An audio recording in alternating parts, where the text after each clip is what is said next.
The federal government is now cracking down on local school districts that shield predators from accountability. Greg Abbott is ordering more birth tourism investigations, and James Talarico is taking fire from Democrats.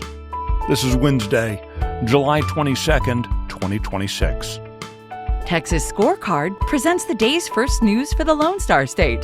The Texas Minute, with your host, Michael Quinn Sullivan. We are already halfway through the week. Thanks for making the Texas Minute part of your Wednesday. If you enjoy the Texas Minute, please give us a rating, leave a review, and share the show with your friends and family. They'll appreciate it, and so will we. Let's get into the news. Texas education advocates are applauding a new national crackdown on the epidemic of sexual abuse in K-12 schools, while also asking how impactful the initiative will be compared to the state's own recent efforts to protect students from predatory teachers. The U.S. Department of Education's Office for Civil Rights launched the initiative with new guidance warning school districts that they must comply with relevant federal laws or risk losing federal funds. U.S. Secretary of Education Linda McMahon said that there has been a, quote, troubling and recurring pattern of sexual abuse and harassment in schools by adults against children going uninvestigated because of what she described as institutional cultures that protect employees and administrative indifference. Texas has not been immune to this epidemic.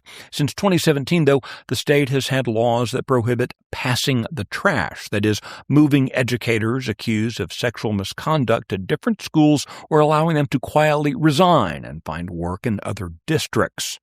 Last year, legislation was enacted giving families new tools for holding teachers and bureaucrats accountable for abuse. Advocates say that despite our past, Texas is now setting the standard with its educator misconduct data collection and reporting requirements. Numerous products containing THC will be banned in the state starting July 31st. Among those will be anything containing Delta 8, Delta 10, and Delta 6, as well as THCP, which has significantly more intense psychoactive effects. The ban is a result of the Texas Supreme Court upholding regulations made by the Department of State Health Services in 2021, which classify anything other than Delta 9 THC as a controlled substance.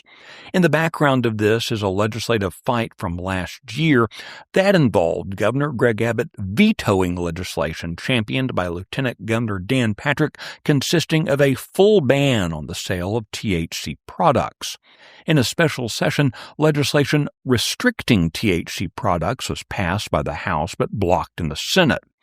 The Texas Senate is likely to once again take up a full ban when the session begins in January. Yesterday, Governor Greg Abbott ordered multiple state agencies to begin investigating healthcare providers accused of facilitating unlawful birth tourism.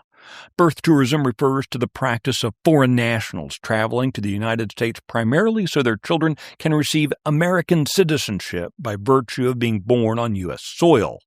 The executive order authorizes 6 agencies to take enforcement action against any licensed or regulated individual or entity found to be advertising, soliciting, engaging in, or otherwise participating in birth tourism schemes or even assisting with such services. Under Abbott's order, state agencies are also authorized to coordinate with federal prosecutors by sharing information and referring potential violations of federal law for their investigation. The Texas Minute will be right back.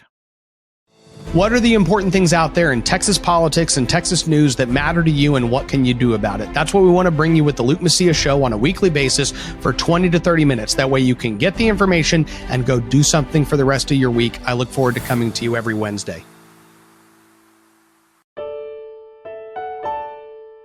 Well, the honeymoon is over.